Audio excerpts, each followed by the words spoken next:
एक बार फिर अबू उबैदा का वो डरावना चेहरा सामने आया जिसने इजराइल को दो टूक कह दिया। सैनिकों के ताबूत तैयार रखो। कौन है अबू उबैदा? क्यों उसका एक वीडियो नेतन्याहू की नींद उड़ा देता है?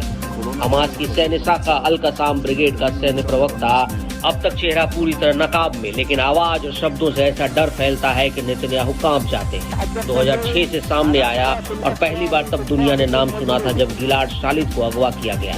साइकोलॉजिकल युद्ध का मास्टर, बिना चेहरा दिखाए दुनिया की सबसे ताकतवर आर्मी को झुका देने वाला अबू उबैदा के सामने आने से नेतन्याहू की टेंशन बढ़ चुकी है, क्योंकि एक तरफ अल कसाम की कसाई ब्रिगेड है जो इजरायली सैनिकों के खून के प्यासे है, तो दूसरी तरफ हूती है जो हर दिन इजराइल पर मिसाइल बरसा रहे हैं। अल कसाम ब्रिगेड हमास की वो यूनिट जो इजराइल पर हमले करती है। हमास की नींव रखने वाले शेख अहमद यासीन ने इस यूनिट को 1991 में बनाया था। हमास ने किसी देश की आर्मी की तरह अपनी 3 यूनिट्स बना रखी है। ये तीनों यूनिट्स हैं मिलिट्री विंग यानी अल कसाम ब्रिगेड, सोशल विंग यानी दावा और हमास का नया मीडिया विंग जो अल अक्सा टीवी और अल फतेह मैगजीन का संचालन संभालती है।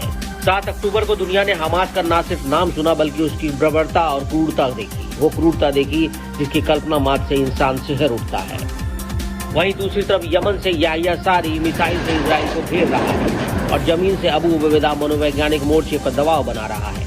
ये दो चेहरे मिडिल ईस्ट में इजराइल के 2 सबसे बड़े सिरदर्द बन चुके हैं। हर बार युद्ध में उनकी प्रेस कॉन्फ्रेंस इजरायली मीडिया के लिए ब्रेकिंग न्यूज बन जाती है और उनके डर पैदा करने वाले शब्द जैसे ताबूत, कब्र, कैद और जनसंहार का इस्तेमाल कर अबू उबैदा इजरायली सैनिकों में सिरहन पैदा कर देता है।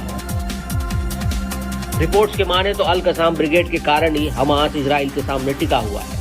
अल कसाम में 30,000 लड़ाके हैं। इसमें नकाब force, naval commando, rocket brigade, underground team और एयर विंग शामिल है।